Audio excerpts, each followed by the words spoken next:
Čo to znamená byť ľavičiar podľa teba?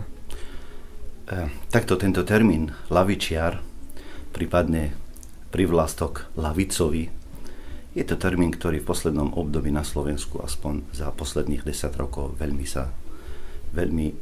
sa používa.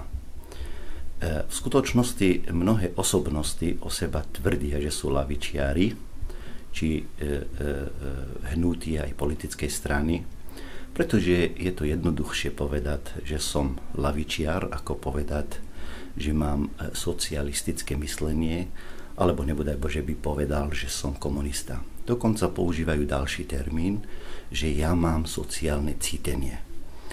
Myslím si, že takýto spôsob používania termínov to máte tak, ako keby nejaká žena chcela sa veľmi milovať, ale bojí sa otehotniť. Lavica na Slovensku jednoducho nadobudla, alebo tento názov, lebo nikto iný ju nazval za lavicu.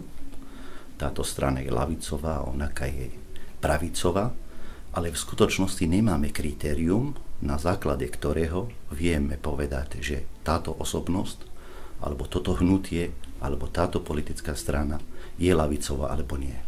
Pre mňa je jednoznačné kritérium, je náš vztah ku vlastníctva výrobných prostriedkov.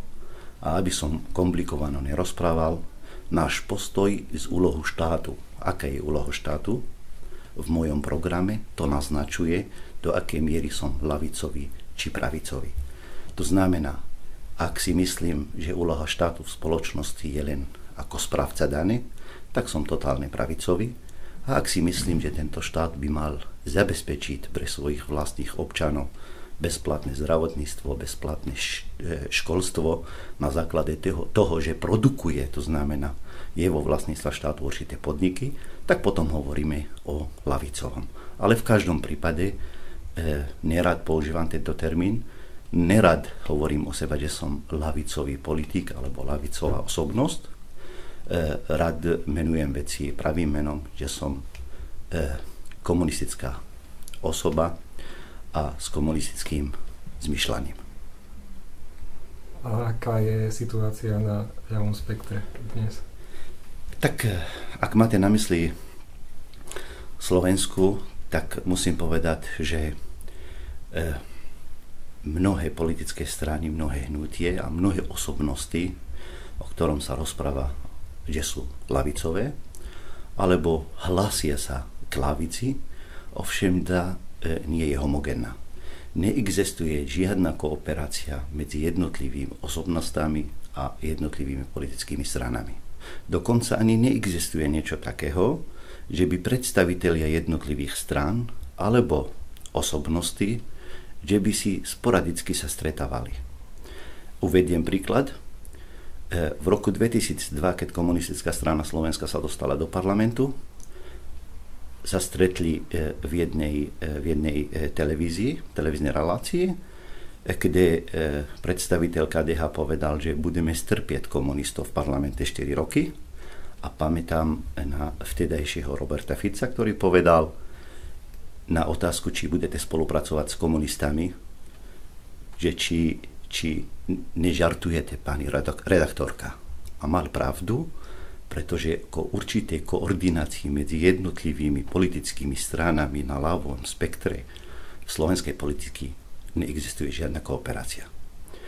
Dnes nie je problémom povedať, že som ľavičiar a moja strana je ľavicová, pretože občan Slovenskej republiky išiel do volieb nedávno a povedal, chcem voliť ľavicovú alternatívu a videl v strane Smer sociálnej demokracie ako ľavicu. To znamená, väčšina obyvateľov Slovenska prijíma tento termín ako niečo dobré a je v očakávaní. Myslím si, že ten vývoj v blízkej budúcnosti bude taký, že začne byť selekcia, kto je tá skutočná lavica a kto je tá, čo sa hrá na lavicu. Arabské príslovie v tomto smere hovorí, že pena, morská pena, tá sa rozplynie a iba to, čo urobí dobro pro ľudí, zakorí v zemi. a myslím si, že v krátkej budúcnosti k tomuto aj dojde. A vo svete je tá situácia iná? V mnohých krajinách, nechcem povedať vo svete, ale v Európe konkrétne, určitá kooperácia medzi stranami, ktorí sa hlásia k lavici, existuje dokonca aj tu, vedľa nás v Českej republiky.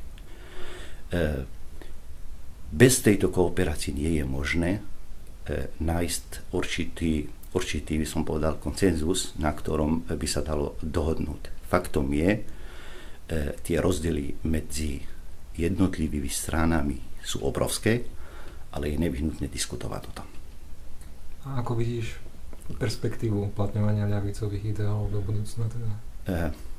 Ja pevne verím, že to dobro, čo zakorení v zemi, práve tu budú hodnoty sociálnej spravodlivosti, hodnoty, ktoré predkovia terajších politikov uplatňovali na územie Slovenskej republiky. Pevne verím, že iná politika a iná alternatíva pre slovenskú spoločnosť a blaho pracujúcich neexistuje. Len tá, čo ju nazývajú ľavicovú, to znamená socialistickú. A hovoril si, že sa nepokladáš teda z ľavičiara, alebo nerád? Tento názov je príliš nemá hodnotu. Totiž, keď povieme ľavicové hodnoty, to sú aké ľavicové hodnoty? Z fyziky vieme, že napríklad existuje fyzikálna hodnota, volá sa viskozita. Táto viskozita máme dvojakú, dynamickú a kinematickú. Obidve sú zaujímavé a majú uplatnenie. Len jedna z nich má fyzikálnu hodnotu. A keď takto povieme, čo to je hodnota lavice alebo socialistické hodnoty, predsa spoločenskú hodnotu jedna z nich by mala byť. Preto nemám rád, keď niekto mi povie, že ty si lavičiar, lebo to je príliš slabé, nedefinované, nemá žiadnu výpovednú hodnotu. Preto rád, keď niekto ma oslovuje ako komunista alebo minimálne socialista. A ešte možno takú doplňujúcu otázku, teda čo to znamená byť komunistom?